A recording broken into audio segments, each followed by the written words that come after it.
Warning. DC on CW contains adult language and discussions. If you're easily offended, do not continue to listen.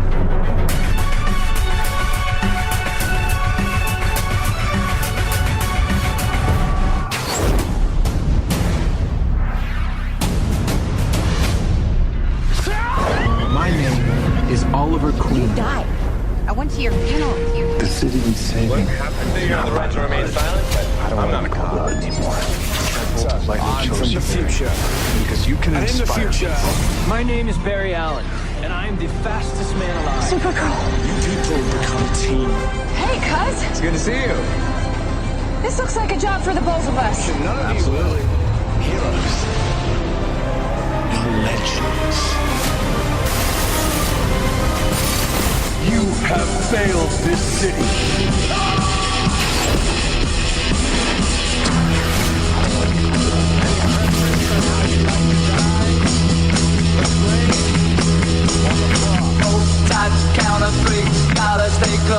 Hello and welcome back after the long winter break, which is the longest break that either myself or Bobby have had from DC on CW.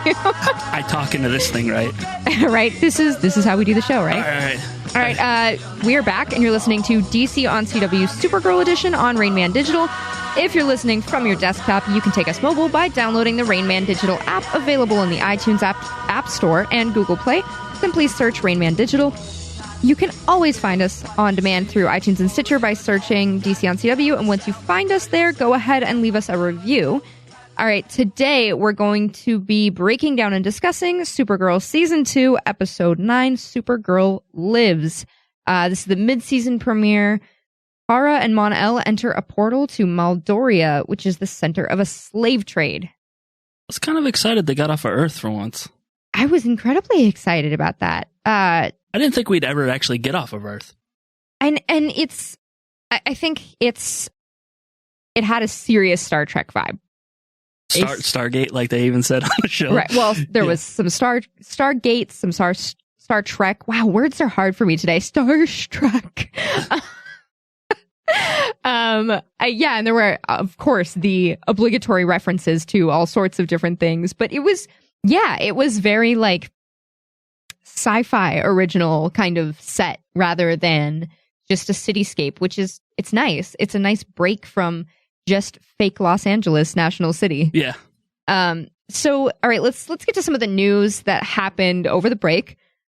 CW has renewed all 4 of our shows. Hooray! I guess that technically means we've been renewed. We've for been all renewed. 4 shows. Arrow, The Flash, Supergirl, DC's Legends of Tomorrow, Supernatural, Crazy Ex-Girlfriend, who cares, and Jane the Virgin have all been renewed for the 2017-2018 season, the network announced at the Television Critics Association's press tour. Over the past several seasons, the CW has built a schedule of proven performers from our lineup of DC superheroes to critically acclaimed comedies to sci-fi dramas. CW President Mark Pedowitz said, "Early pickups of these 7 series now allow our producers to plan ahead for the next season and gives us a solid base to build on for next season, with original scripted series to roll out all year long."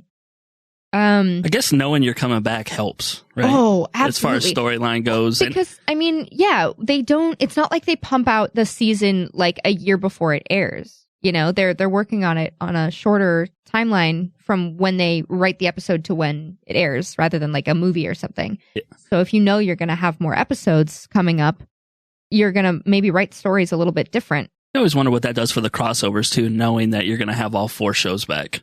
Yeah. You know, not like, because at one time Arrow was in limbo and Legends was in limbo, and they weren't really sure where they were going with it. Now it's like, okay, we have all 4s. Let's go ahead and see what we can do with these things. Yeah, no, it's got to be comforting too. It kind of lets the writers and everyone relax and go, okay, we can kind of take a risk here.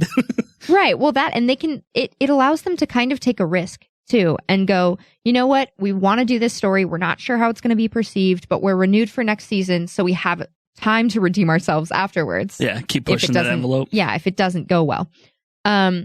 So another bit of news, will the CW spin off Superman next? This was from Entertainment Weekly. CW president Mark Pedowitz tells EW there are currently no plans for a Superman spinoff. Tyler did a great job, he said, following his panel at the Television Critics Association's press tour on Sunday. God, that is a mouthful. There's no plan. Shut up. Right out the gate. We're like not even to the episode yet. Yeah, I don't hear that often out of a woman's mouth. I'm sorry. Yeah, whatever. It works. There's no plan to do a series. There are no plans at the moment for him to return to Supergirl. If they wish to have him return, we'd love to have him. Berlanti seemed a little more hopeful about a potential Superman spinoff down the line, saying, look, we were just really lucky following a panel for his new drama, Riverdale, which I haven't watched yet, but I'm interested. Because it comes out tonight or Oh, tomorrow. I thought it already aired. No, tomorrow. Oh, so I'm just seeing reviews online from like press. Okay, cool. Because it was just like, I've seen articles reviewing the first episode, so I figured it aired. Cool, good to know. We asked to have him come on for the first couple episodes, and they were great about it. We'd love to have Tyler back. He's amazing. He was great in the role. In success, I think all those things are possible. I'm always the guy who says yes if there seems to be an appetite for it, and the people involved are really nice. That's why Greg Berlanti has 37 shows, because he always says yes. Yeah, sure. Yeah, you want to do a show? We should just be like, hey, Greg Berlanti, we have a pitch for you. And he'll just probably be like, yeah, sure.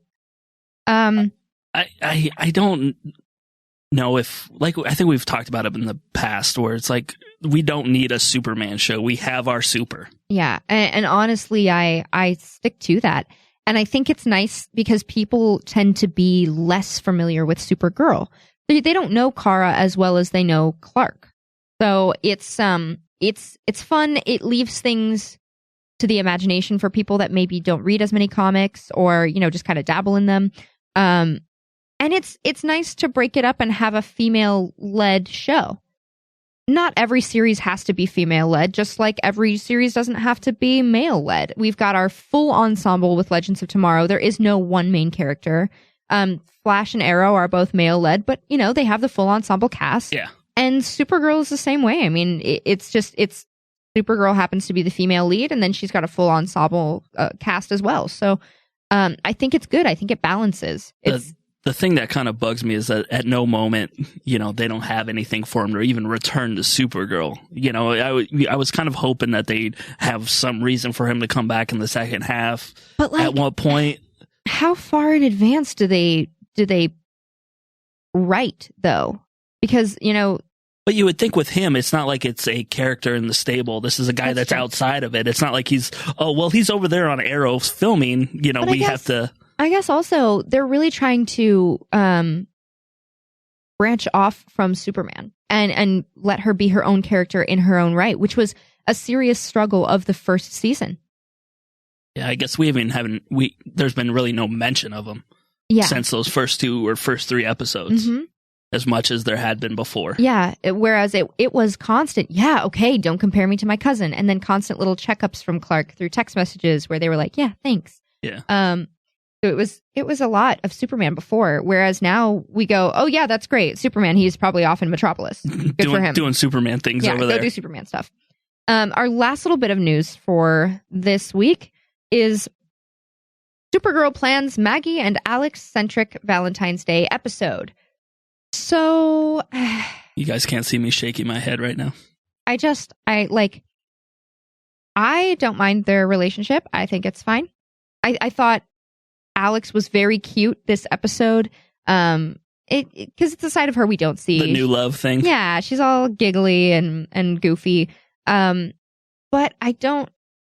Do we always have to have like a relationship centric Valentine's Day episode of things? I mean, I guess, but like. I would have rather seen like Mon-El. I'm like sitting here waiting for that to happen. Like, yeah, make a move. Come on. But okay, so Maggie and Alex's new romance will take center stage during the Valentine's Day episode of Supergirl, and EW has the first look. Alex is super excited for her Valentine's Day with a girlfriend, but Maggie's not keen on the Hallmark holiday, which leads to their first real fight. But Maggie will make it up to Alex by recreating a special night. Note the corsage on her arm. And there's a picture of them dressed up, and Alex has a corsage, and it's so like does a that make freaking prom thing. Does this make Maggie the dude? It does, because she's in a jacket. She looks like in a tuxedo. Yeah. Okay. So that's not a great pitch for me. No, there's nothing about this that makes me excited about it. And again, I think more aliens. Yes, we like aliens. We like superhero stuff. Nothing wrong with love. We love love, but I don't know if we need it. I hope the whole being around them is more a kind of a side story, not necessarily around them. As like, in my head when I first read that, I was like, are they really going to do a whole hour show, where they're the main story? Yeah. I'm not sure. I'm not sure about it. I don't really feel like in any show that's wildly necessary. The romantic aspect is just kind of another part of it, and it should be. But I don't think it needs to be the main focus, and perhaps it won't be. Perhaps it won't be that big in the episode. Maybe this is just, the scoop and the headline, and they can't exactly pull the whole Cupid episodes from Arrow to where, right. This person just runs rampant during Valentine's Day. Yeah, I think they're going down a real cheesy road here. I know Alex is excited to have her first girlfriend. And it's pretty cute too. But at the same time, I feel like when you get to a certain age, I feel like you also don't really get that cheesy with it. I guess it depends on the person. And it is in the experience, level of somebody in dating. Yeah. If you've been through boyfriends, girlfriends, or whatever, and you've had somebody around for those holidays, it's not that big of a deal. But if it's kind of like one of those fresh new things, obviously she never went to prom. We have a never been kissed moment here to where we're recreating prom for her. And we know Alex didn't really date really much at all. So, I mean, it's probably the whole, like you said, the newness, the lovey-dovey part of it that we're seeing here. Yeah, you know what? I will always give their ideas a shot on this network. There's so many things that sometimes happen and we're like, that sounds so bad, that sounds so cheesy. And then they turn around and they end up being not as bad. The headlines make them sound cheesier or worse or something else than what they end up being. So I'll always give it a shot, and I totally back their relationship. So we'll see. Fingers crossed. You're just hoping it's not a cheeseball episode. I'm the girl that doesn't like super romance movies because they're cheesy and contrived. So this looks like the dress she wore in Not Another Teen Movie. Woo! All right. Well, on that note, we're going to go ahead and take a quick break, and we will be right back. So many ways to skin a cat. Yes, congratulations. You have the wit of a YouTube comment. DC on CW. We'll be right back.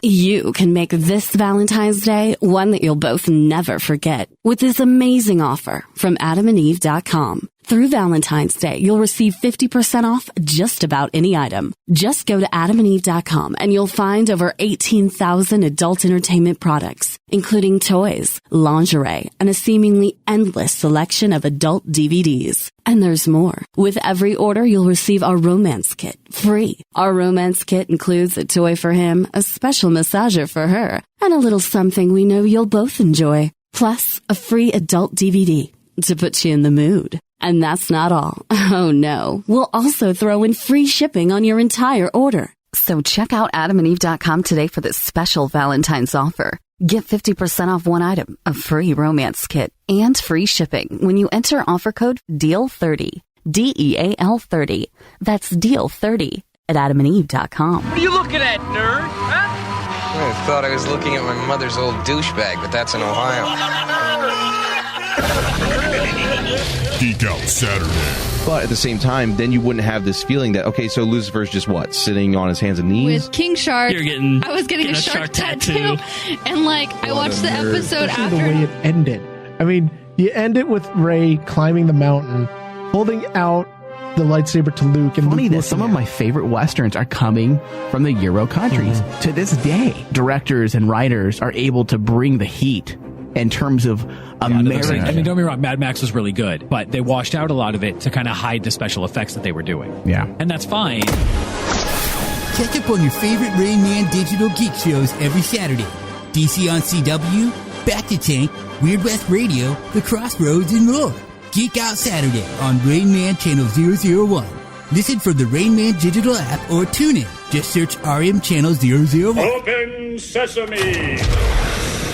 So do you guys, I don't want to just be the talking head here, do you guys disagree or agree with the writer of Trekonomics? I like the replicators and holodecks. My generation, which is not that far off from y'all's, grew up with TNG, and I don't know, that's just became a staple of it. So, But do you see how it can pose story problems in terms of character motivation? Like, put yourself in their shoes. If you had everything, you just said jokingly that you would never leave if you had a replicator and a holodeck. Exactly. I'm like, computer, DePaul and Deanna Troy, please. Oh my God. And 7 of 9.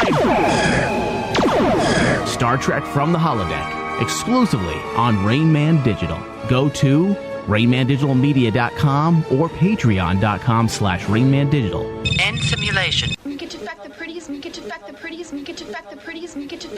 Hello, everybody. This is Michael Flores, and over the past 3 years, we have delivered some of the highest quality audio content to be found on the internet, specifically for podcasting and episodic discussions and breakdowns. And now we're going to need help from the listeners. We have a $1 option if you feel like you just want to support. Every option above that comes with additional content, including shows, behind-the-scenes footage, behind-the-scenes audio, and, of course, the Rain Man Digital Premium tier, where you get the Supernatural video cast 2 to 4 times a month, including the audio version, Star Trek from the Holodeck, Comic Book Chaos, and the new Whiskey and Wine show, Hangover Betty. So if you go to patreon.com/RainManDigital, you'll be able to subscribe. So help us out. Donate. Have you missed an episode of DC on CW? Catch up on all of our discussions from Supergirl, The Flash, Arrow, and Legends of Tomorrow. Just search DC on CW on iTunes and Stitcher. You can also find it on the Rain Man Digital app. Just search Rain Man Digital from the iTunes App Store or Google Play.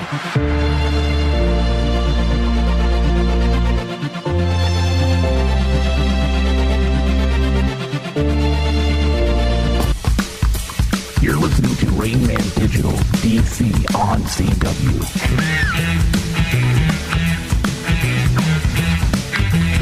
All right, we are back from that break, and we're going to jump right into Supergirl Season 2, Episode 9, Supergirl Lives, directed by Kevin Smith. The story was by Andrew Kreisberg, and the teleplay was by Eric Carrasco and Jess Cardos. So this week, we finally get to see Kevin Smith direct a Kryptonian in a cape. We get to see him direct Supergirl. I like that was one of the big stories to come out of this episode. Like a lot of interviews and speculation and stuff like that was, he finally got to direct a super. Yeah. Because, I mean, if you're a fan or, you've been around, kind of he had his opportunity and it was taken away. Yeah. So he was, he was told by John Peters to write a script for Superman, and there were all sorts of rules for it. He told them that Superman had to wear all black, there was no flying, had to fight a giant spider. Why? It was a weird thing, and it was one of those stories that I can remember watching Kevin Smith tell on one of his Evening with Kevin Smith things. Mm-hmm. And I was like, there's no way that is true. And then more and more as it comes out, you're like, wow, this really happened to him. And so I was kind of excited to actually see him get this opportunity to direct, an episode like this. Yeah, I honestly I thought this episode was great. So I can only imagine what he would have done with a full movie budget. Yeah. So Tim Burton was brought on to direct at Kevin Smith's suggestion, and Tim eventually fired him because he hated the script.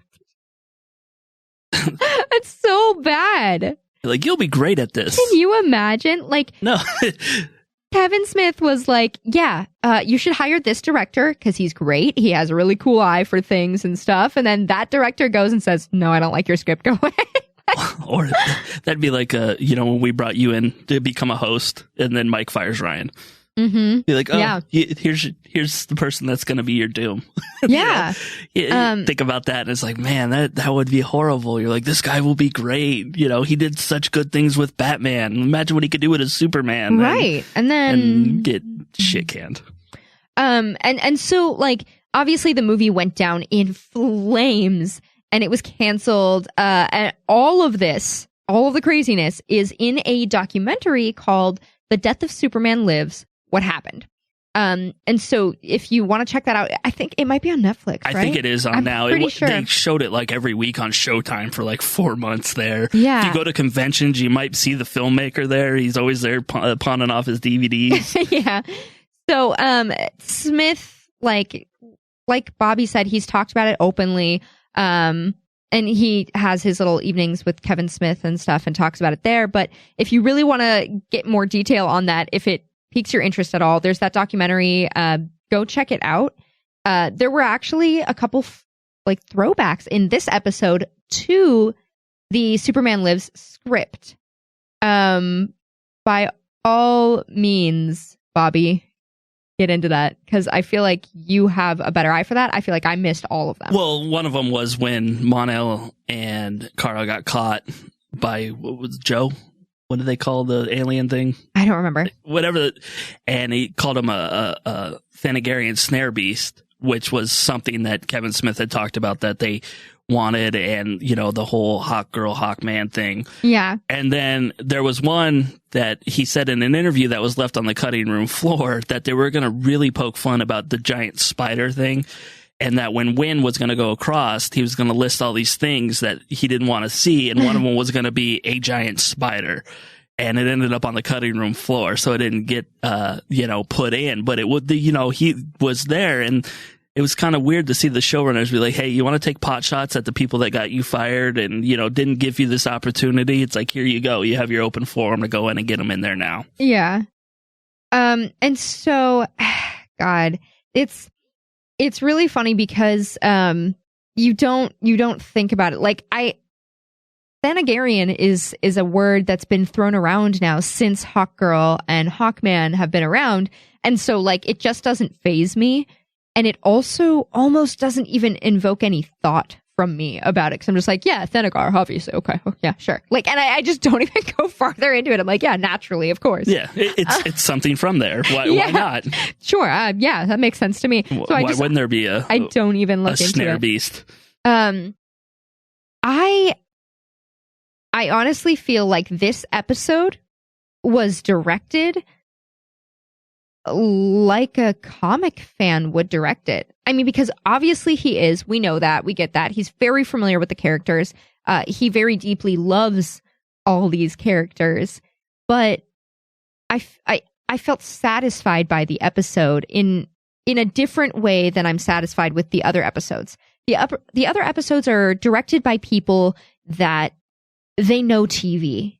They know, movies. They know storytelling. And so does Kevin Smith, but he has a slightly different eye for it because he brought out so many things that are the reasons that I like the character in the comics. Yeah, the fan first. Yeah. And to bring in those kind of small details into these things is kind of, what you look for when you get somebody like Kevin Smith to come in and direct a TV show. I think he handled Melissa Benoist beautifully. I think coming back to this episode after a long break, I was just like, hell yes, this is my Supergirl. This is why I like her as this character now. This is what she's grown into. And it's really rad to watch her be so awesome. Like, just her not giving up and having hope, even in like the most severe situation that she could be in, basically, as Supergirl is so good. It's exactly what you want from that character. So there's definitely a difference for me. Like when you think about it, so the question was posed, whether Kevin Smith did anything as far as direction to kind of stand out and make this episode feel different. And yeah, absolutely. In so many ways, it really is. It's that fan first mentality, not like screw everybody else that's a viewer that isn't like a comic fan, but in like a little nods. I get it. Get a taste, I get it. I feel where he's coming from because I have that like devotion to fandom. So I feel where he was going with it. Yeah, and he obviously did well by the people that run the show because he's already invited back for a second episode this season. They haven't said where it's coming in. Yeah. But, I mean, he's getting something later on. It was good. He did a good job. I just hope they give him the opportunity to write. I do too. I would like to see that. You know, I'm a huge like Kevin Smith fan. You know, part of the Harley Quinn thing of my daughter comes from him because he named his daughter it too. Yeah. And it would just like, I've never looked at him as like a director. Like, you know, when you watch like Clerks and some of those things, I look at him as a writer first, you know, that just happens to direct his own stuff. Yeah. And so I would like to see what he would do, you know, with the character and the story, you know, as a writer. Even just co-writing. Yeah. Even if they go, okay, well, here's where we're going with the story. Yeah. You know, work with someone and come up with a script. Yeah, absolutely. I have to say though, whoever wrote the damn screenplay for this episode, oh my God, the dialogue was so good. Yeah. There were some amazing lines in there and some amazing like references. There was so much good stuff. It was witty, it was quick, it was witty, it was intelligent, but it felt like real normal conversation. None of it felt forced. Yeah. You know, even just Kara going, I feel very betwixt and between right now. Like that sounds like something that, you know, my friends and I would be sitting around and someone would be poking another and going, what's wrong? And someone would just come up with some, I don't know, snarky little even thing like that. The wrinkle in the face comment. Yeah. I can tell your line. She's like, I need Botox. If you can find a way to figured out to get it in my skin. Yeah. You know, you're just like everything about like how it was delivered and everything. It just, the timing of everything was really on point this episode. I think the combo of the dialogue with the director is what sold it, because the actors are all great. We know that, but it's up to the director to tell them how to deliver a scene. And yeah, and him being known as kind of a smart ass would probably be the person that go, hey, the way you said it's fine, but how about you do it this, and then say this underneath your breath a little bit. You know, it'll come off a lot better. Snark, add a little bit of sass, add a, something. Yeah, it was really good. So enough kissing Kevin Smith's ass. Honestly though, like, so we start out and no punches pulled. We are right back in with Supergirl getting missiles shot at her and Guardians stepping in kind of in the shadows. And she would say perhaps that he was interfering with her. You're in my way. But yeah, I mean, together they end up stopping the robbery. Win almost dies. Poor Win. He's like celebrating the victory of stopping that robber with a door. And just gets a gun pulled on him, gets punched in the face and gets a gun pulled on him. I was kind of glad that the guy got up because that's like a typical like movie thing where, you know, it's like I've run into a door. I might not have been like swung open and hit with it, but you're like, oh, you'll get up from that. Right. And even if he didn't lose consciousness, I feel like he might be crafty enough to kind of like feign it for a moment and then stand up when the person's looking away. And, or the adrenaline of the Guardian and Supergirl coming after me. My ass might jump right back up. Right, yeah. Like a crackhead or something. You been doing any PCP tonight? Gotta go! So yeah, I think it was a nice touch to see Win get involved in that way where he was just like, oh shit, what do I do? Quick thinking here. Yeah, I did it. I was involved physically. I wasn't just sitting in the truck.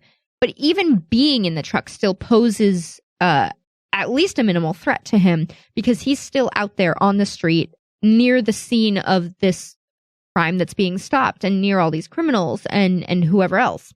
And he's not exactly trained in martial arts or something like that. You know, he's a keyboard jockey. Yeah, he's not proficient in defending himself physically. So to watch him kind of celebrate that accidental victory and then get his shit rocked and almost get shot, I mean, that is a danger, and he can't stay safe from it all the time.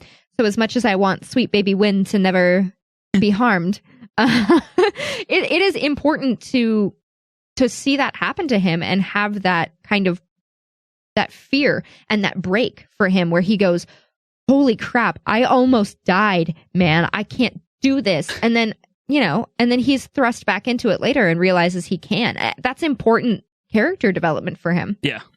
And you know, Guardian is the only reason that Wynn didn't get shot in the face. So he, you know, it's kind of he's grateful, but also I feel like there's a little bit of latent anger there. Like, well, this is kind of like, I'm here helping you. I've made your suit. Like, you would figure at some point, like, hey, if shit gets bad, this is what you need to do. Or, hey, maybe get a gun. Or, you know, maybe even his new job should be putting him through some training. Oh, well, and given his place in the DEO operation later in the episode, I think it's about due time that he gets a little training from Alex or someone. Yeah. I think probably from Alex, because she can go, listen, you know, you got mugged, wink, wink. It's time for you to learn to defend yourself just in case things go south. Just in case, you know, we need you on another operation and you're not ready to defend yourself against trained enemies. Yeah. And she can kind of play it off that way. But, you know, Alex is the one that trained Kara in combat too. I think it's the perfect way to handle that. Were you surprised about how Supergirl's kind of bored with human? I'm not surprised.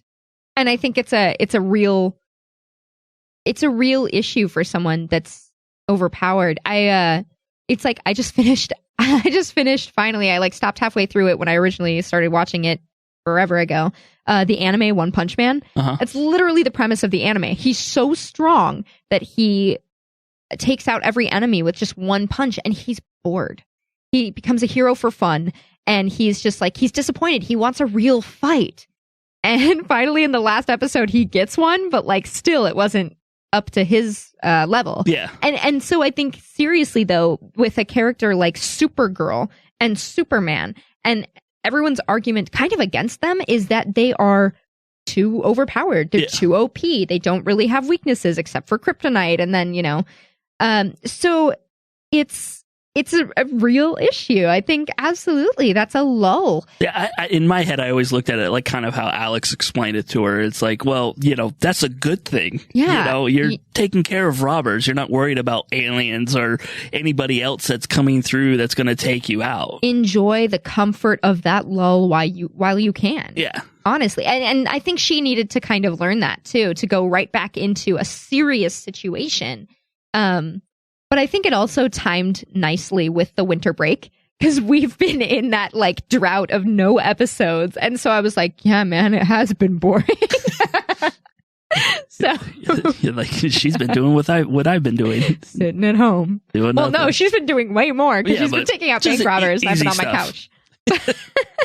But yeah, so this rivalry, though, back to Kara and Jimmy, and you know, Supergirl Guardian rivalry. The rivalry is now starting to reach farther into their lives and their relationship with each other, into their professional lives, where they, you know, they're now both writing stories about each different person, and each one of them is pitching their stories to the editor and has a really good argument for, you know, why this person really stopped the robbers. Well, no, if it hadn't been for this person, nothing would have happened. And, you know, this person was the one that actually did it. And so I feel like this is going to create it's going to explode at some point. I don't know how big it's going to be, but it's going to explode. They're going to get into some sort of fight, and then the helmet will come off. Yeah, and then they'll... And I don't think that it necessarily will be a physical fight between Guardian and Supergirl, but they're going to get into an altercation of sorts, probably just an argument between Jimmy and Kara, and then Supergirl and Guardian, like at the same time. Or you see Jimmy just be like, well, I've been out there helping you. And she's like, what? Yeah, but I'm totally prepared for Kara to feel betrayed because her friend is no longer supporting her. Because even though that's not true, because she doesn't know that he's out on the streets literally physically supporting her work and being there to make sure no stragglers get away. And not that she necessarily needs the help, but he wants to be there. Taking care of the easy human problems, right? Right. But she doesn't know it's him. And so from her perspective, she's watching Jimmy write these stories about Guardian and watching him become kind of what seems to be infatuated with this new vigilante. And that's gotta feel like, why doesn't my friend believe in me anymore? Why does my friend feel like this guy is the better hero? You know, what do you not think that I can handle this? Do you not support or believe in me anymore? And that's got to be the way she's feeling about it. Like, since when are you all about this guy? Especially with him knowing. Yeah, you know, it's like, you know who I am and what I do for this city, and now you want to go do this for this guy? Yeah. And then, but then for him, he's feeling defensive about it because he is Guardian, and so he's like, well, why can't that guy be, you know, just as important to the city as Supergirl? You know, okay, so he doesn't have powers, but he's still doing good. And he's not, but he has the benefit of knowing who she is and what she's doing, and knowing that she doesn't know that he is who he is. Knowing that this lead line helmet won't let you see my beautiful face. I think it's going to cause a serious rift between them as friends. Do you think it'll carry over to the fact that Wynn and her sister both know? And they're all hiding it from her? I think she'll feel a serious sense of betrayal, but ultimately understand, because she is Kara. She is forgiving. She is optimistic and wonderful. I think she'll get really angry. She'll get very upset, feel very betrayed, withdraw from them. And then, after some time, she will forgive them and understand that it wasn't Alex's place to tell Jimmy's secret, and it wasn't Wynn's place to tell Jimmy's secret, even though Wynn is involved as well. But I think that she will be a little less forgiving of Jimmy for a while, because why didn't he feel like he could rely on her after he started doing it? Yeah, she was going to say, no, you're going to get yourself killed. Don't do it. I can't support that. You know, it's too dangerous. But after he's already been doing it, he's going to need to be the one to tell her, or she's not going to forgive him as easily. She's going to be very, very hurt that he didn't feel like he could come to her. Yeah. I hadn't really thought about it until this moment. It's amazing how sometimes you sit there and you're like, and then you start talking, you're like, yeah, that's how it's going to be. Knowing the type of character that we have on this show for Supergirl, that's how I see things happening. Yeah. And I believe that what they're, as much as the Guardians kind of, new, I prefer what they're doing right now with Jimmy than what they did last season. Oh my God, leaps and bounds. Whole chasing ass thing and, he's working with two girls and doing all other stuff. There's a lot more you can respect about what they're doing with the character than what they did last year. I find him less grating as well. Like he is more enjoyable to watch. And with that, we're going to jump into Got some live reads. Got some live reads for you. All right, so hey guys, did you know that Rain Man Digital now offers a premium service? That's right. Besides the weekly free broadcasts, Rain Man Digital now offers a premium service, and when you pledge to our Patreon page, you automatically become a subscriber. So it's easy. The premium service includes video content plus 4 additional exclusive shows like Star Trek From the Holodeck, Hangover Betty, The Whiskey and Wine Show, Comic Book Chaos, plus special bonus shows from DC on CW, Supernatural The Crossroads, and more. So head over to our Patreon. It's patreon.com/RainManDigital and sign up today. Support us. Support us, please. All right, and then now you can make this Valentine's Day one that you both will never forget with this amazing offer from AdamandEve.com. Through Valentine's Day, you will receive 50% off just about any item. Just go to AdamandEve.com and you will find over 18,000 adult entertainment products, including toys, lingerie, and a seemingly endless selection of adult DVDs. And there's more. With every order, you will receive a free romance kit. Our romance kit includes a toy for him, which we still don't know what it is. We need to order one just to figure out what the toy for him is. Like I said, I gave you some suggestions of what it would be. A special massager for her, and a little something we know you'll both enjoy. Plus a free adult DVD to put you in the mood. And that's not all. We'll also throw in free shipping for your entire order. So check out adamandeve.com today for this special Valentine's offer. Get 50% off, a free romance kit, and free shipping when you enter DEAL30. That's DEAL 30 at adamandeve.com. We should, they should give one of those free romance kits to Maggie and Alex for that Valentine's episode. Oh, I was like, Maggie and Alex. I'm like, his name's Mike. I was confused for a minute. I was like, wait, did something happen over break? I'm lost. But would it, do they have like a check here if you're, gay? Check here if there's no man involved? Yeah. Or if there's no woman involved? Yeah. I don't know, maybe. I hope so. Because what if it's two dudes? Or two ladies? A special massager would work for him or her. I mean, like, just matters where you're massaging, I guess. I guess so. Like, yes, you're right. How this read wasn't as pervy as the other ones, and somehow we've taken it down that dark hole already. Dark hole. God damn it. We've been out of the studio for a while, so it's bound to happen. Yep. Okay, so getting back into it. Like we talked about earlier, I mean, we finally got off of Earth. Honestly, it was never in my head that they would ever leave Earth. Yeah. Like, at no point, like, in any Superman thing have I ever thought about them leaving Earth. Yeah, but honestly, like, it was a total surprise, but it didn't feel bad or cheesy or out of place. It flowed into the episode, and it was like, once you actually saw like the teleporter, you go, yeah, okay, it's a teleporter. They're going to another place. How did you feel when you saw the red sun? I was like, ooh, that's not a yellow sun. Yeah, I was like, oh, crap. This is some bad news right there. Bad news bears. Yeah, it was nice. It was good. It was fresh. It was different. It was everything that she complained about at the beginning of the episode. Yeah. It wasn't human stuff. Yeah, it was, which, in hindsight is huge foreshadowing. Yeah. Anytime a main character complains that things are boring, in the first 3 minutes, something is going to change in the next. Something crazy is going to happen. But I love that it also gave Kara and Mon-El an extra way to bond.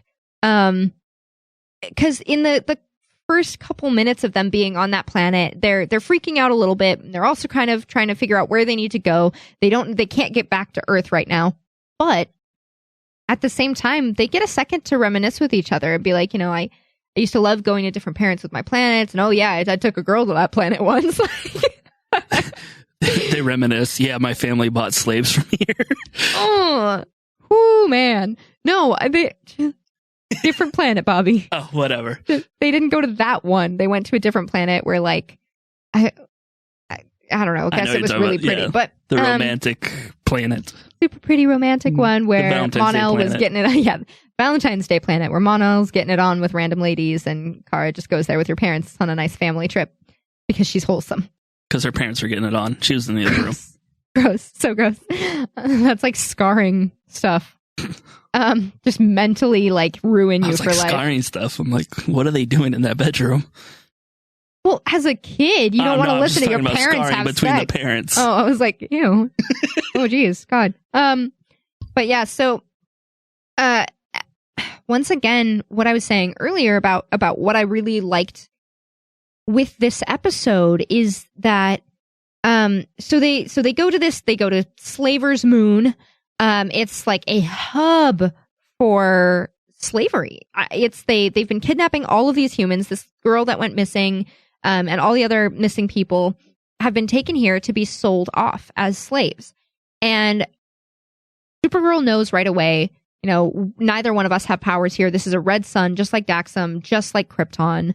And despite that, this is the ultimate problem for her. In comics, throughout time, the ultimate dilemma for the supers is what do they do when they have no powers? Because that is what makes them super. Yeah, physically. that's the difference between them going evil and them going good. You have to be a good person, right? Yes. Yeah, absolutely. And so, and it's times like these, they lose their powers kind of all the time throughout the history of the characters, decades and decades worth of stories of them. They lose their powers here and there, just all over the place throughout time. And this is what it comes down to for why you should care about the character, is that at the bottom of everything, underneath all the powers, underneath the occasional cockiness, they are good people. Kara is a good person who is full of hope, full of optimism, and wants to lend a hand. She wants to help people, and that's why she does what she does. Not just because she goes, I have powers, so I might as well. It's not just, with great power comes responsibility, like great responsibility. But it's not just that. I mean, she has a genuine desire to use what she can to help people, even if she doesn't have much to give. Yeah, and you saw kind of the exact opposite with Mon-El at first. Yeah. All right, let's go back. Absolutely. But so yeah, even with her powers gone, she's got this amazing heart and this determination. And we see Harley Quinn Smith in this episode as the missing girl. And there's a moment where Kara is talking to all of the people that are about to be sold as slaves. And she's saying, no, I don't have my powers, but we will find a way out of this. I promise I will help you. I'll figure something out. They were all so excited. They're like, you just bust down the walls. Get us out of here. Yep. Because and it's like, they wow. They don't know how her powers work. They just know that she's super and that's it. Side note, Kevin Smith says that Harley has that missing poster up on her door, and every time he knocks on the door, he has to stare at his daughter looking back at him on a missing poster. Says it freaks him out. Harley is precious. She's like, he raised a cool human. She's just like excited about stuff and like genuinely interested in being involved in things. Like, so it's cool. But so she plays the original missing girl. The reason that Kara goes in and tries Starts to even investigate this whole thing.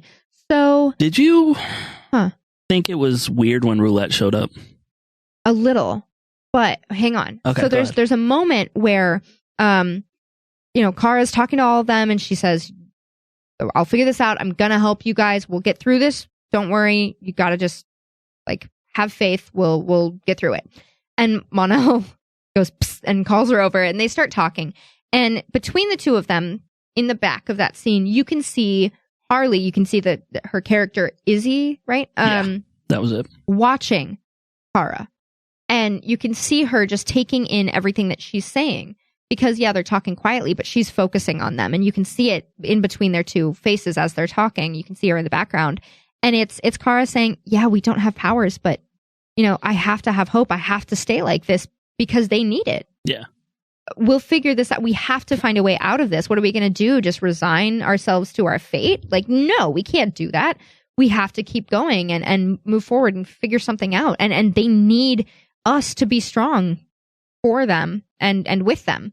And that moment of someone witnessing who she is as a person, even without powers, there's no frustration there. There's no anger there. It's just, okay. She's not sitting in the corner being like, well, I guess we're fucked. Yeah. Or like mad, like slamming things and all pissy because she doesn't have her powers anymore. She's just, no. Okay. So what next? What do we do? How do we get through this? And that is the whole reason that when they get out of that, that's the whole reason all the humans join in. And Izzy says, you're not going to give up, so we're not either. They watch her take a giant like electrical blast for them, even without her super strength and everything. And they're inspired by her. And that's the point of the character, is that she's full of hope and she's inspiring to people to be good and to help others and to just be decent. Which is like, oh my God. It seems so simple, right? Yeah, right? It seems simple, but people do need inspiration for that sometimes. To not just get caught up into themselves and negative emotions. And but so, in the meantime, we've got the DEO coming in. Actually, let's stop and talk about roulette for a second. Yeah. So, yes and no. I mean, on the one hand, it feels like a very roulette sort of situation, given that she's into kind of buying and selling living beings, either whether it's for forcing them to fight or whatever. I mean, I'm sure she was probably getting all sorts of different races from Slaver's Moon to try and like force them to fight or something. You know, that's not surprising to me, really. Okay. It just, when she walked out, I was like, huh. Okay. It was a bit of a surprise in that, you know, I wasn't expecting to see her back so soon. You know, because when she left, we were wondering who actually got her out of jail. You know, she walked away free. You know, so is that person involved in like these gateways? Did we not find out? No, she just left. Remember, it wasn't Mama Luther. Was it? I feel like it was. We go on vacation, we forget everything. It's been 12 years since I've watched Supergirl. Yeah. I feel like it was Mama Luther. Let's see. Blah, blah, blah. I just didn't expect her to come back so soon, because it only seemed like, what was it, 2 or 3 episodes ago, to where they had the, you know, the alien fight club. I swear it was her. I swear it was. Okay, yeah. After finally busting Roulette's fight club, the villainess was freed. Moments later, is her ally Luther, perhaps even Project Cadmus? Question mark. I feel like it was her. I can't remember. Feel free to let us know, correct us, whatever. So yeah, we knew she went free, and obviously she's probably going to be dealing with other aliens because that's her thing. That's her job. As much as a job it can be. Yeah. So, all right. So, the DEO, Alex, works super quickly and knows, okay, Kara's not answering her phone, this and that. And they immediately, like, hone in on where Supergirl was going. They find the little, like, transporter. Holy crap, the DEO is on it. And they send this whole strike team. And it's a bunch of people that are trained in combat and with, weapons and guns. And then there's Win. And Win doesn't want anything to do with it because he's busy having his freak out about, I just got killed and I can't defend myself. And what am I going to do? I'm probably going to die. I'm not a red shirt. I'm not a red shirt. I'm not a red shirt. That was funny. It was really good. It must be like a weird adjustment for him because he kind of went from that, real like public job thing to where kind of, I don't really have to do it, to more of a military, you have been directed to do it, you must do this. Yeah. And it's the first time I think he's ever been kind of told, you need to go. It was an order. She's not asking you anymore. Yeah. That is an order from your superior. You have to go. And so but it was such a good little rift for him as a character, having that fear of, oh my God, I don't know how to defend myself. I'm weak and I'm useless and I'm just going to die if I go back out in any sort of conflict, to getting put in the situation of there's that one lone straggler soldier there and he has no choice but to defend himself. And it plays out exactly like the earlier scenario did, where he gets knocked down and a gun gets pulled on him. And he doesn't have any choice but to just fight back. And it was necessary for him to be put in that situation to get his courage back, because otherwise we would have seen Weenie win for, Did they give him a gun? Weeks. No. Yeah, that was the other thing. I was like, man, you didn't even give the guy a gun. But he's not trained. I understand, but I know. I mean, that's why it's gotta like, beat a fool to death with a they rock. should have left a soldier with him. Yeah. They should have left someone. You don't bring someone who has a more civilian type job to a combat zone, essentially, or an unknown. You're not leaving like the medic to sit there and work on somebody without somebody there to watch him. Exactly. Yeah. He's there to deal with the technology of it and make sure they can get back. They should have left someone to guard him, but they didn't. And he needs to learn how to handle a damn gun or something. But yeah, and it was how Win got his groove back. He took out the alien and was like, I'm not a red shirt. So that's funny.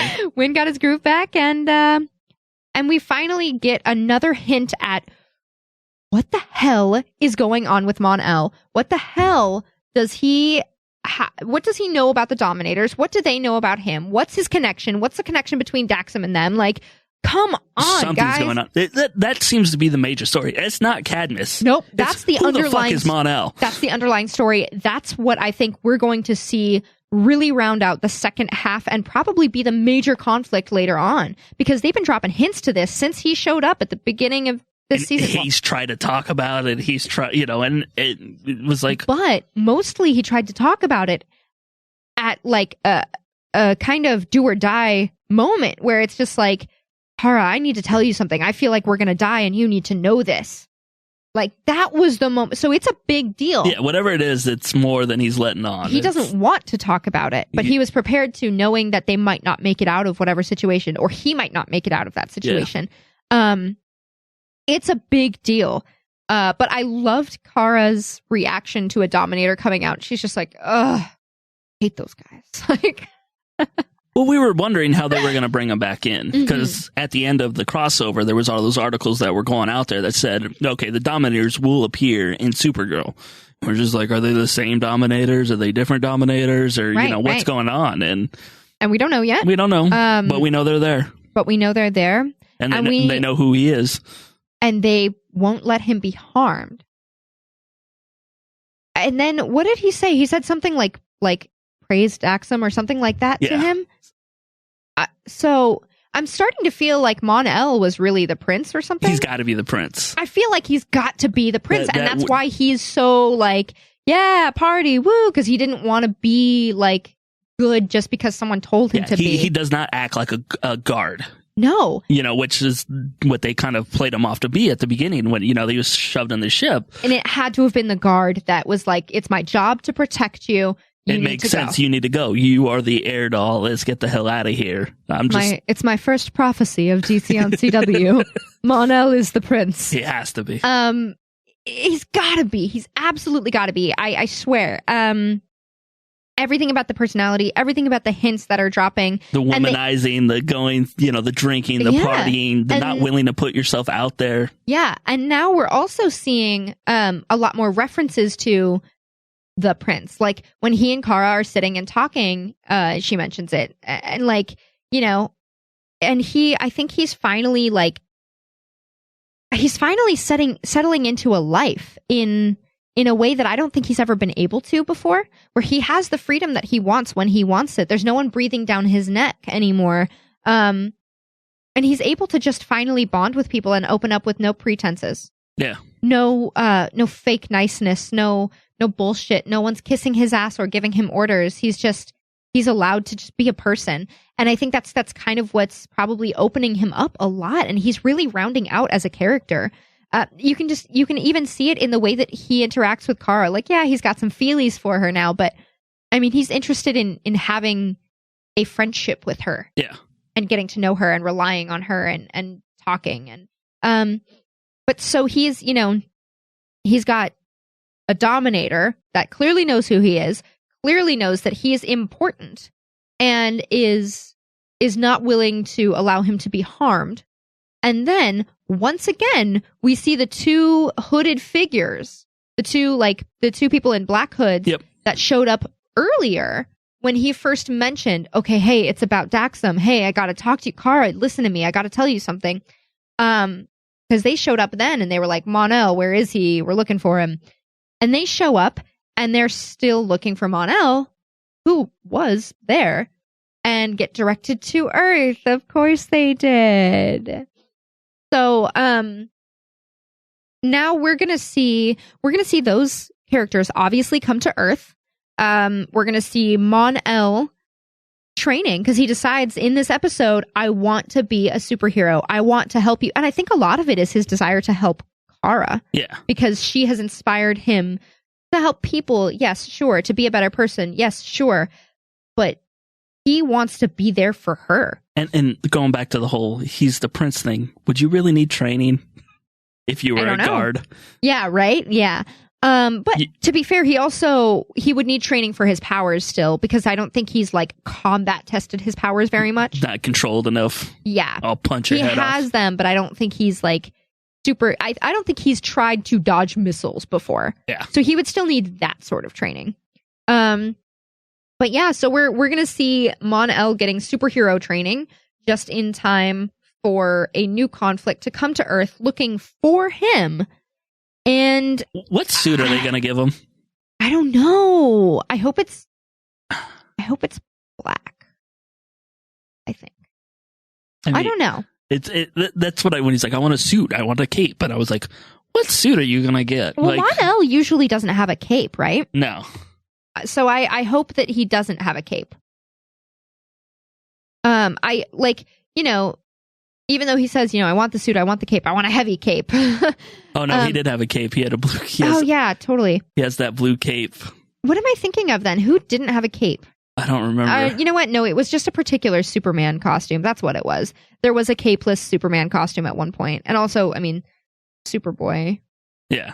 But yeah, I don't know. Whatever they do, I know that they're not going to let it be too cheesy. They're not going to put him in the one piece, looks like Long Johns, like this guy did in this. I know. There's another rendering of it as well. Some people have already taken it upon themselves to create some renderings of him in like a Mon-El suit. But to be fair, also when we first see Mon-El, we see him in a dark, like burgundy red, like almost turtleneck, like a high neck, long sleeve shirt. Yeah. And I feel like that was what he was wearing when he came from Daxam. I feel like he may wear that. And then I'm hoping for like different colored pants. Because we all know the underpants on the outside those are done for. They're not coming back anytime soon, whether it's in movies or TV. They're gone. And I don't know. I feel like there's actually someone put together like a whole bunch of Mon-El costumes like lined up next to each other, all the different variations. And there's one where it's like that. Most of them have that kind of higher collar. But it's like that shirt, and then it comes down into pants that are mostly red also, but then they have like black on the like middle to inner thighs. And so I think if they use that, and his cape is like a dark blue black with blue on the inside, and that I think is the best option for them to go off of, like that style. So if they break up and add panels of black and stuff like that, and they keep the red, the color of his shirt when he was in that pod, when he gets to Earth, kind of more like a wine, I think they can. I have faith. The costumes that they've designed for all the different characters, no matter how cheesy or whatever they look, they've done a really good job of kind of roughing them up and making them look a little grittier. Yeah, I think we've only really had like one complaint about any costume on any of the shows, so yeah, it'll be an interesting thing. And I'm fully prepared and ready for a Mon-El and Kara romance. It's gotta happen. It's happened before. He doesn't remember. No, not that. Oh no, I thought you were talking about the makeout scene. Yeah, no, it was I forget when it happened, but they have had a romance in comics. I'm looking forward to it. I'm liking where this is going, and as far as them, I'm looking forward to Kara having a romance with him, especially because it's not just, oh, he's cute, oh, I'm like all bumbling and silly. It's something that's, yeah, she might have gone, okay, he's cute, but he's totally not my type. And then they formed a friendship. It's one of those, like, they're growing on each other. Yeah, they're friends now. He brings her over Club Soda, and she gives him that stupid Highlights magazine and lets him know, hey, you're becoming better. You're She's a lot better at flirting when she's not trying. Yep, because it was hard flirting. And then we've got, Alex and Maggie are doing their thing, and there was a whole fallout with them, and they're fine. They're better. They're okay. But I don't want to see relationships take over the show. I would like them to be a realistic part of the show, because people, that's part of being human. Those are relationships. It happens. So I don't know. I'm ready for that super couple though. And I don't know if I need or want any other romance besides those two pairings at this point at all. Don't oversaturate it. We're fine there. We're good. And have it being background stories is perfect. Yeah, little bits of background is fine. Alex was cute this episode. Her little giggle, she was cute. So, all right, final thoughts on it. Overall, Bobby, go first. It was nice being back. Like, it was weird over the break. I didn't think I'd miss it as much as I did. But then, like, getting right back into it and watching the show, you're like, all right, this is what I missed. And again, a huge Kevin Smith fan. It was cool to see him get the reins to actually do a super, because it was one of those things for, God, what is it, 20 years now you've been hearing about of, him getting ripped off, or getting pulled from it, and, how bad it was. And, and it's something that I know he wanted, and he did an excellent job. And it had more to do, again, we don't know if he directed them to kind of say the lines the way they did, but there was a lot of like wise cracks, smart assness, whatever it stemmed from, however it happened, whoever's idea it was, whether it was the writing or the directing and the acting, it was all three coming in together. It was a comfortable episode. Chemistry. Where you didn't feel like anybody was forcing it. Nobody stood out. Even the snapper scenes, you're not in my Venn diagram of things I want right now. It's coffee and Danish. Oh my God, we didn't even talk about him, but holy shit, when she, God, this was like everything I loved about Kara. When she said, this is the kind of reporter I want to be. I'm going to follow my heart. I know you want me to follow my head, but this is who I want to be, and I'm going to do it. And his little good job, Danvers. You go do it. Yeah. Oh, and that's what we were kind of hoping from him, that he was going to be that different mentor, role model, that it was going to push her, but not like, the same way that Kat did. It was more of that, okay, go ahead, do whatever you want, and, you saw that motivation. But again, all those actors kind of came together and everything, again, felt natural. And, I was even okay with the Guardian thing this week. It wasn't, kind of thrown in our face and where he was out fighting and, he's in trouble. It was merged together with a Supergirl thing. It wasn't a separate story. It was one story together. And I think that's what they need to keep with, is like everything needs to be based around Supergirl. And those were the episodes that are the best. It's just like, even the Alex and Maggie thing might have been, about their relationship, but you saw Alex get mad because she felt that she was distracted, and that's why Supergirl was gone, and she didn't notice because I was so busy being in love, and so everything still was kind of central around her, and it worked out perfect, and it was a good way to come back. Yeah. I mean, seriously, immediately, like coming back to this episode, I'm hyped for the second half of season 2. I'm so hyped about it. It's like, it was a feel good episode all the way around. It's everything that makes Supergirl great was touched on in this episode. And seriously, like that determination, that pride, but not ego, but pride, and not to a fault either, but just, especially with the end of the episode, with her going to Snapper and saying, no, this is what I want to do. I got you a great story because I followed a lead that my heart told me to go after. And, he's been baiting her to do this and to find her own way and not just listen to him and not just follow orders. Wait for assignments. Yeah. Get out there. Go do what you feel. And it's so good. This whole episode is just, it's everything that I want. You're right. Everything still came back to Supergirl. The Guardian and Wynn thing, like Wynn's little mini story, came back to Supergirl. If he hadn't gone on that mission with the DEO to go find her, he never would have gotten his groove back. Yeah. He wouldn't have, all of this stuff. It was just so well done. The dialogue was incredible. Nothing was off-putting. I didn't notice any fight scenes or effects or anything like that. The reptilian aliens, I forgot what they are already. They looked great. It was great. I'm so excited to be back after watching this episode. So with that, I think we're going to take a one really quick last break, and we'll be back with a little bit about the Supergirl and Flash musical. Get me a salad for lunch. I don't care what kind, as long as it has a cheeseburger on top. DC on CW. We'll be right back.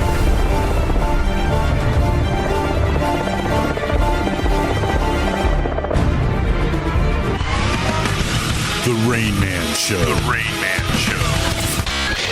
There's always exaggerations of how he's going to build this wall, or it's going to be a fence. I honestly boat with Alligator Boy. That's what we need to do. I think we need to do something like the Great Wall of China to keep the Mongols out. You know how they did that? I think we should create the Great Wall of America and have like fire sigils that you can light like in Mulan to let them know that they're crossing. That would be amazing. And then we have sentries walking all up and down. Like the beacons are lit. Texas calls for aid. If you want to win the world over, okay, just go the geek route. But if you want to get their vote and stuff, make the world closer to Game of Thrones, Lord of the Rings, you'll probably convert a fair amount of people. Yeah. There'd be nobody complaining if he sold it like that. Right. Instead of saying, they're rapists, he should have called them like, they're like ring wraiths. They're coming over here. The White Walkers. They're trying to kill us. The wildlings are making a run for it. We're going to put up the wall. Blow the horn, Frodo. And let's be honest, the Mexicans are like hobbits. I mean, they're short. Oh my God! No, I want to hear you can finish this comparison. Yeah, they're short. We're Donald Trump is Sauron. For more Rain Man, visit RainManShow.com. You can make this Valentine's Day one that you'll both never forget with this amazing offer from AdamandEve.com. Through Valentine's Day, you'll receive 50% off just about any item. Just go to AdamandEve.com and you'll find over 18,000 adult entertainment products, including toys, lingerie, and a seemingly endless selection of adult DVDs. And there's more. With every order, you'll receive our romance kit free. Our romance kit includes a toy for him, a special massager for her, and a little something we know you'll both enjoy. Plus, a free adult DVD to put you in the mood. And that's not all. Oh no. We'll also throw in free shipping on your entire order. So check out AdamandEve.com today for this special Valentine's offer. Get 50% off one item, a free romance kit, and free shipping when you enter offer code DEAL30. DEAL30. That's DEAL30 at AdamandEve.com. You're listening to Rain Man Digital's DC on CW.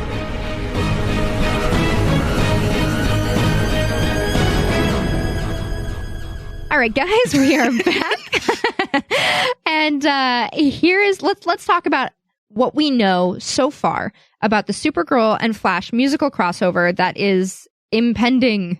It will be airing March 20th and 21st, so we've got a couple months until then. They just cast the villain, and it is confirmed to be Music Meister, so exactly who we kind of we thought it was. It's simply confirmation of what we already knew. The only villain that made sense. Yeah, we've seen him before animated in another musical situation, and so yeah, we've got Music Meister for the crossover, and another Glee alumni is going to be Music Meister. Darren Criss is going to reunite with his former castmates. So, we've got a little quote here.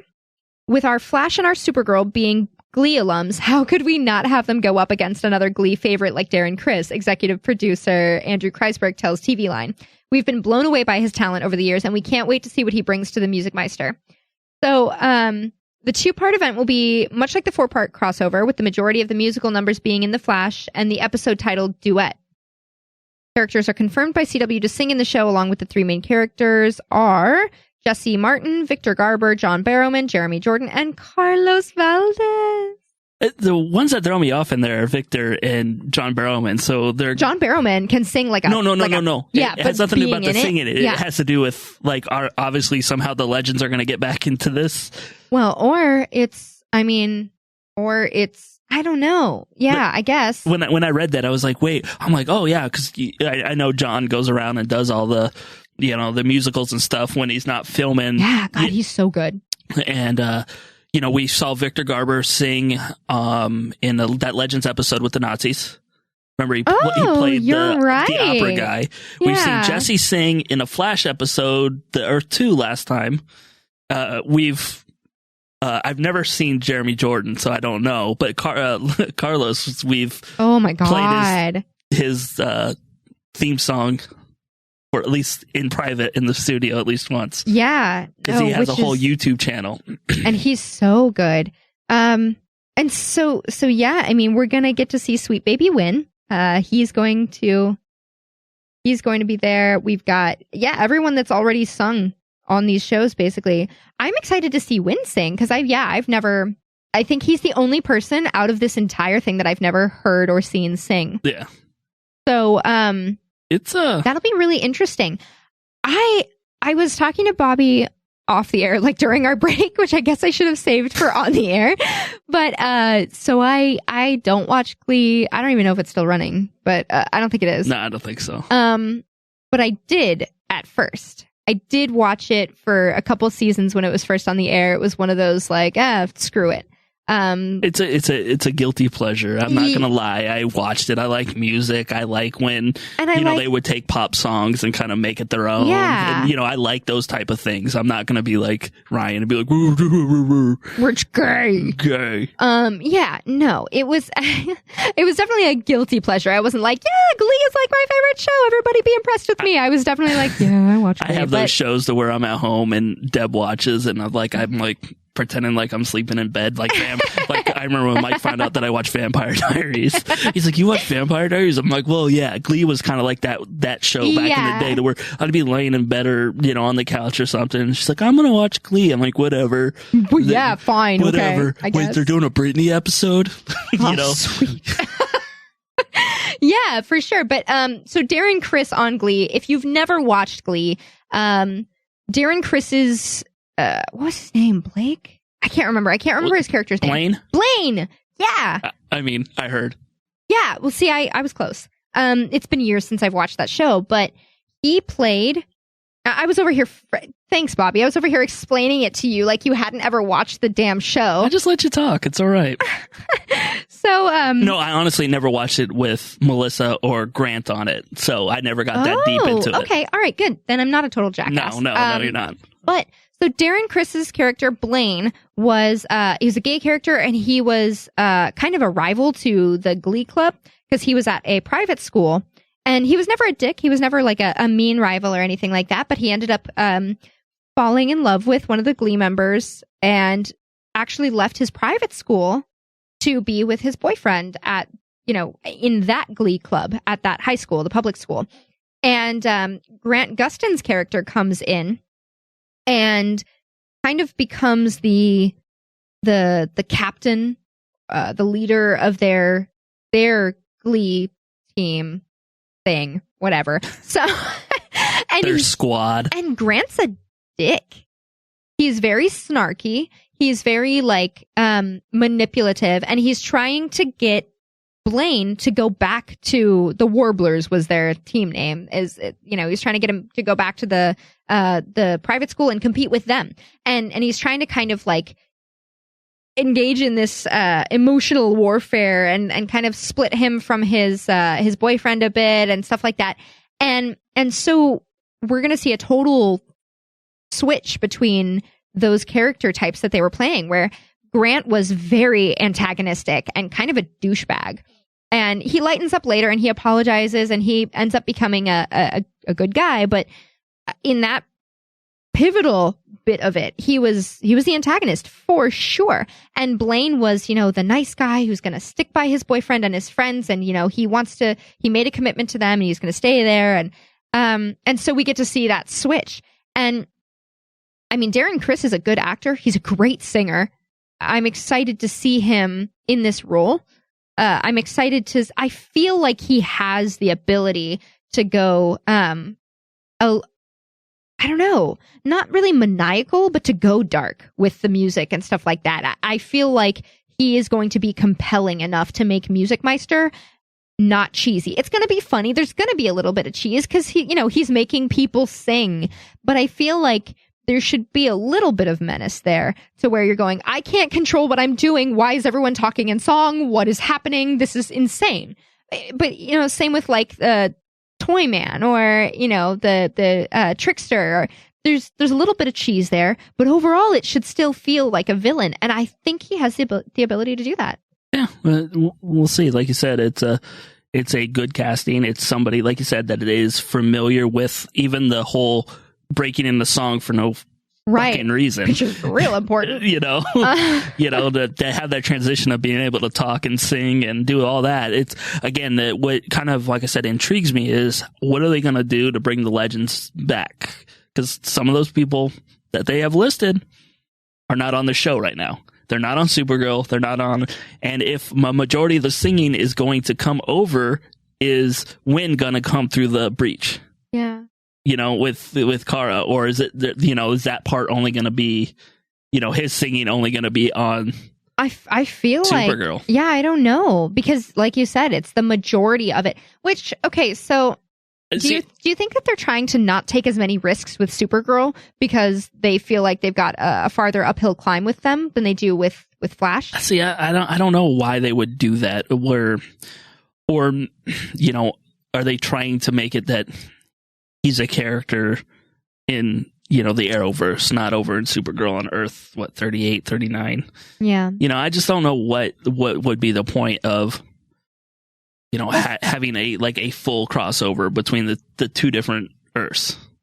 Well, okay, so, I mean, obviously, there's going to be a reason for it. They're going to give us a reason. Yeah, and I know that. I just don't see it. Like, I don't know what it is. I guess my point is, they said it's going to be much like the 4-part where like the majority of the crossover is going to be in the Flash. So that you think at random points, like the Flash, when the breach would kind of open and disappear, for the far part, that for some reason they'll start singing and not know why. No, what I mean is like, that'd be funny. That'd be so weird. Wynn's just at the computer and just starts singing like coordinates or something. Right. But no, what I mean is that, most of the crossover won't take place in Supergirl.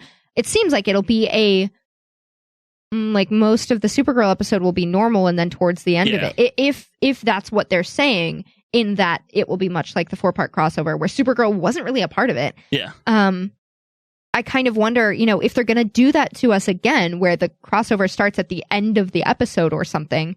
Do they feel like they can't take as big of a risk with Supergirl, and they don't want to alienate the Supergirl or like push the Supergirl viewers into watching the other shows or something? I see what you mean now. Yeah. Yeah, do they feel like they can't go that cheesy route with Supergirl as much, so they put it all in Flash? Or they just think that, like you said, it's still two different audiences to them. Yeah. Well, and I mean, yes, obviously it is, but that doesn't mean it can't be directed in ways that serve both of those audiences, And yes, Music Meister is more of a Flash villain than a Supergirl villain. I'll say that for sure. Definitely a rogues gallery for Flash. So he belongs in Flash. But yeah, I don't know. I hope it's not exactly the same format where most of the episode is regular Supergirl. When I could watch the beginning of Flash and see the part of the Supergirl especially episode. That, yeah. So I hope we get to see some of it in Supergirl and then some of it in Flash, and it's not just like almost forgotten in the Supergirl episode, or like pushed off to the side. But yeah, I mean, we'll see. We'll see what happens. I'm looking forward to it a lot more now with that casting news. And so that's going to be it for today's DC on CW Supergirl edition. Remember, you can always catch any past and future DC on CW episodes through the Rain Man digital app, and be sure to follow us on Twitter at DC on CW, Facebook.com/DC on CW, and Instagram is at DC_on_CW. And we'll catch you next time. I'm Supergirl. You're who now?